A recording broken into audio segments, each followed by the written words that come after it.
Good morning, everyone. How's everyone doing this morning? We're very excited to be at the Job Train Breakfast. It is my honor and pleasure to introduce our keynote speaker, Jennifer Azzi. My associate head coach, Amy Tucker, saw Jennifer playing AAU basketball during the first summer that I was a head coach at Stanford. Amy called me and said, "Tara, I saw a great guard." I said, "Great." I said, "Does she have grades?" And she said, "Yes." I said, "Great." And Amy said, "One problem. She's from Tennessee." I said, "Oh, that's a problem." Well, Jennifer came to Stanford, and in her freshman year, our team was 500.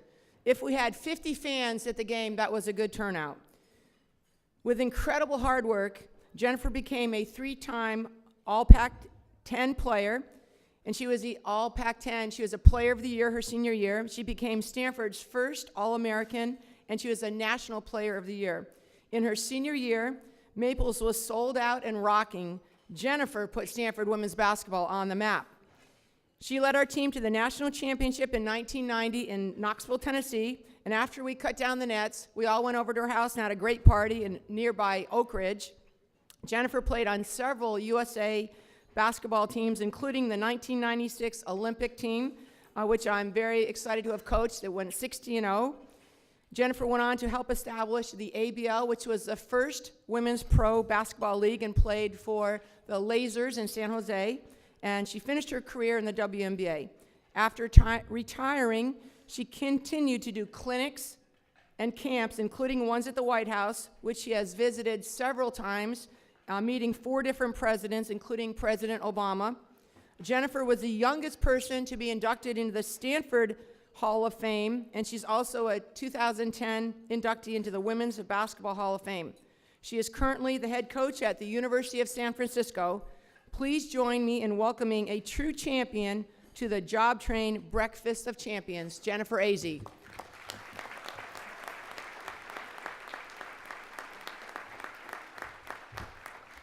Thank you. About 9 months ago, Tara called me and said, "Put May 3rd on your calendar." I said, "Okay," because I do whatever Tara tells me to do. Every time that I have either seen her, texted with her, talked to her, between then and now, is May 3rd on your calendar.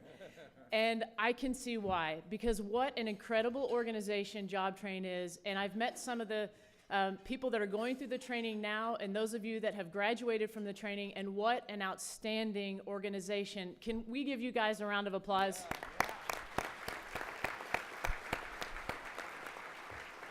Well, there are 3 things I want to share with you today that have really helped me in my life, and I hope that it will help those of you that are currently going through the training. And the first thing is to always be yourself. The second is to have a vision for where you want to go. And the third is to embrace those obstacles that come into your life, because believe me, we all have a lot of them. I'm facing a huge obstacle right now at the University of San Francisco. I took over a program that was, below the surface. Completely terrible. It's the challenge of my life. But first, in being yourself, how many of you guys remember when you were just a little kid, maybe 5 years old, what you wanted to be when you grow up? Does anyone remember? Kind of shaking your head. Yeah, that's the question we ask 5-year-old kids, right? What do you want to be when you grow up? And a lot of times it's Joe Montana, or it's I want to be a doctor, or it's all these great things, right? When I was a kid, I wanted to be a forest ranger. I grew up in East Tennessee, as Tara said, and I don't know where that came from, but back in Tennessee, they had Career Day, and they invited all the parents to come and see what their kids were, dreaming about becoming. And as the teacher went around the room, one by one, the kids are saying all these great things. My mom's sitting in the back of the classroom with me, and the teacher said, "Well, Jennifer, what do you want to be when you grow up?" I don't know what happened in that moment, but I said, "I want to become a nurse, because nurses can help people," and I had a 5-minute answer as to why I wanted to become a nurse. So my mom's sitting in the back of the room. Okay, she's 5, she changed her mind. We got home later that evening, and she said, "Congratulations." And I said, "What for?" And she said, "Because you're going to become a nurse, that's great." And I said, "Mom, I don't want to become a nurse." I told my mom everything, and she said, "Well, I don't understand, why would you lie to the entire classroom?" And I said, "Because Mom, you and I both know that girls can't be forest rangers." I had a list of things that girls were supposed to be, another list of things what boys were supposed to be, and my mom gave me the most valuable lesson that I've ever received at the age of 5. She looked at, you know how when your mom looks at you like that? She looked at me and she said, I don't want to ever hear you say anything like that again. Don't ever let anything or anybody limit you. It doesn't matter if you're white, you're black, you're gay, you're straight. It doesn't matter. Don't ever let anything limit you. At the age of 5, I had already kind of gone away from what I really wanted to do and become. One of the great things about this organization is that you guys have a chance to become whatever it is you're meant to become. I think we're all brought to this world to do something great, and all of us have a chance to do that and fulfill what I think we're really meant to become. First thing, be yourself. Second, have a vision for where you want to go. I learned a lot about vision from Tara Vanderveer.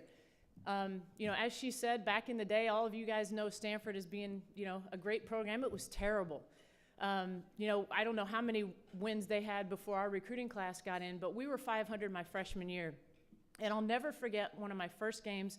I'm in Maples Pavilion warming up for the game. The 20-minute timer's ticking down, and I'm so excited. And I hit one of my teammates. I said, hey, when do the fans get here? And she said, fans, like it was a foreign word. And she said, we don't have fans. I said, you don't have fans? Tara didn't tell me that on my recruiting visit, by the way. She said, we're lucky if friends and family come. They didn't even, and at that time they had bleachers in Maples, and they didn't even pull the bleachers out. That was it. But I don't blame people because we weren't good. I probably wouldn't have come to see us play either. But I remember, contrast that with Tennessee. I mean, we had 10,000 people at our state tournament games in high school. So, I mean, this was a big difference for me. But I remember after one of our many losses, I was in Maples Pavilion just kind of by myself thinking, what in the world am I doing here? I could have been at the University of Tennessee. I could have been at a winning program. And Tara happened to still be there. And I will never forget this. She came out and she stood beside me.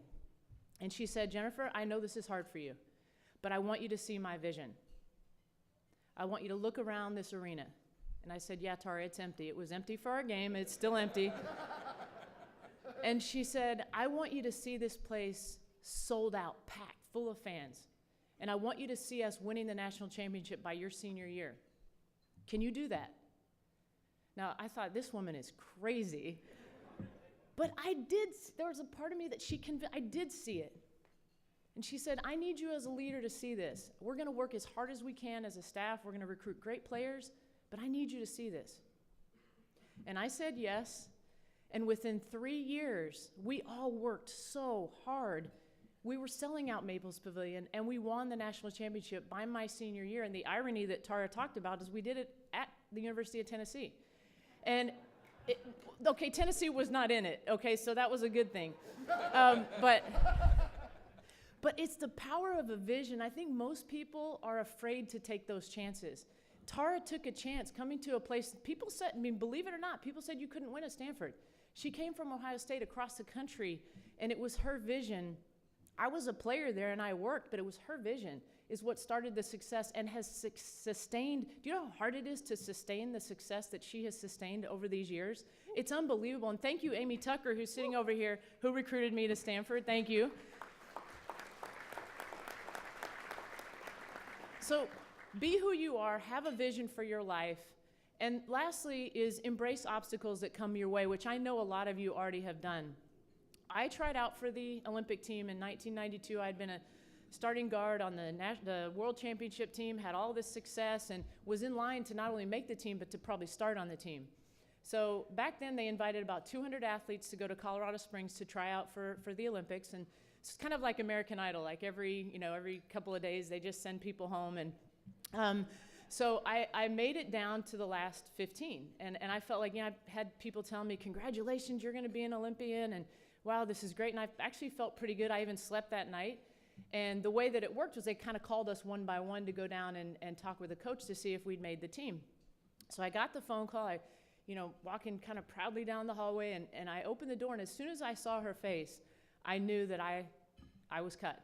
And I was the last player that was sent home from the Olympic trials. And it was really, really devastating for me. I mean, from a very young age, I wanted to be an Olympian, probably like everybody else in the room. But it was very, very difficult. I had the opportunity, I didn't think I'd ever even play again, but I had the opportunity to go back 4 years later and try out again for the 1996 Olympic team. And I'm telling you, that was the hardest thing that I've ever done, was to go back and put myself in the same situation again, because do you know how many great players there are? I could have been cut at any moment at that time too. And the reason I'm sharing this with you this morning is it's that second chance. It's that second chance. It's that opportunity that you've got to take advantage of. No matter how scared you are, you've got to take advantage of those opportunities. So this time I did make the team. And I was part of one of the greatest women's basketball teams that was ever put together. We were the group that kind of helped start the WNBA, the ABL, to have professional sports in the United States. So not only was it about being on the Olympic team, it was about a movement for women and women in sports. It was an incredible opportunity, but if I hadn't said yes to going back and facing my fear, I never would have been a part of that incredible, incredible experience. And the real irony is the 92 team won a bronze medal. In 96, we won the gold. And so I often think that sometimes when you look at life and those times that you kind of you mess up, you know, you think maybe it was your one shot at it. Maybe that was just your bronze, and your gold medal lies in another opportunity. So I congratulate all of you that have gone through the Job Train program, that are currently in the program, for taking and seizing those opportunities, because you're where you're meant to be now. And those of you that are in the culinary arts, I'm a big fan. I hope some of you can maybe come and make up some of your special dishes for me, because it's honestly, it's one of my favorite professions. I wish it's something that I could do, because I love to eat really good food. But thank you all very much for having me here. And Tara, thanks so much for inviting me 9 months ago and continuing to talk about it, because what a fabulous organization. So thank you very much.